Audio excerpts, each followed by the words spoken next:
সবাই কেমন আছো? তোমাদের মতন আমাকেও আজকে চা খাইতে হচ্ছে, কারণ প্রচণ্ড গলা ব্যথা,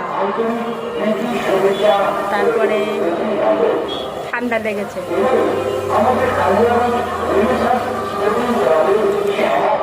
তাই চা করে খাচ্ছি। আর এই যে তোমরা চা খাও না, এই এরকম করে মানে ধৈর্য ধরে কতক্ষণ ধরে চুর চুর চুর, এই ধৈর্যটা সত্যি আমার নেই।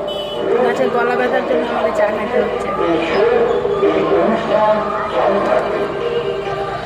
রোজই তোমাদের বলি তোমাদের বাড়ি চা খেতে যাবো, ভয়ের চোটে কেউ বলে দিদি আসো, কেউ আবার বলেই না।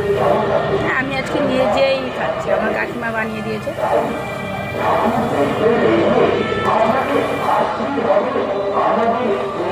প্রচণ্ড গলা ব্যথা, ঠান্ডা লেগেছে জানো।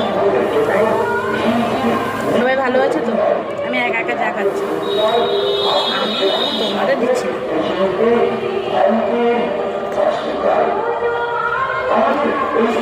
কারণ শুধু চা খাচ্ছি তো, তোমরা এলে পরে ভালো মন্দ খাও, শুধু চা খাওয়াবো না, তাই একা একা খাচ্ছি। ঠিক আছে,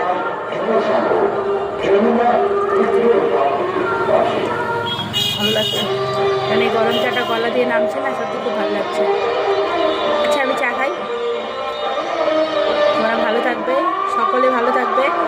আর এই পুজোটা চলে যাক, হ্যাঁ ছট পূজা পর্যন্ত চলে যাক, তারপর প্রত্যেকের ঘরে যাবো, বেশি বেশি করে কমেন্ট করে আসবো, প্রত্যেকটা করে ভিডিও কমেন্ট করে আসবো। এখন যেতে পারছি না, কেউ রাগ করবে না, একটু টেনশনে আছি, তাই ঠিক আছে। আর তোমরা তো চাইবে না নিশ্চয় যে আমি টেনশনে থাকি, আর তোমরা মানে কি বলবো আনন্দে, আমার টেনশন থেকে তোমাদেরও খারাপ, মানে নিশ্চয়ই খারাপও লাগবে, তাই না? আমি জানি তোমরা আমাকে ভালোবাসো, তাই আমি খুশি থাকলে তোমরাও খুশি। আর এই যে হাসিটা দেখছো না, এটা মিথ্যাও হতে পারে, জানো তো? এই হাসিটা আছে বলে আমি খুব খুশি, এটা মিথ্যাও হতে পারে। আমার মুখটাই এমন, কিন্তু ভেতরে ভেতরে অনেক টেনশন থাকে, সকালে বুঝতে পারে না।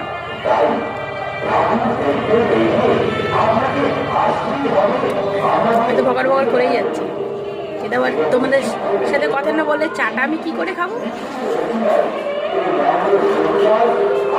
আমি তো এখন দোকানে কারোর সঙ্গে তো কথা বলতেই পারছি না, তাই তোমাদের সাথেই বকর বকর করছি আর চা খাচ্ছি।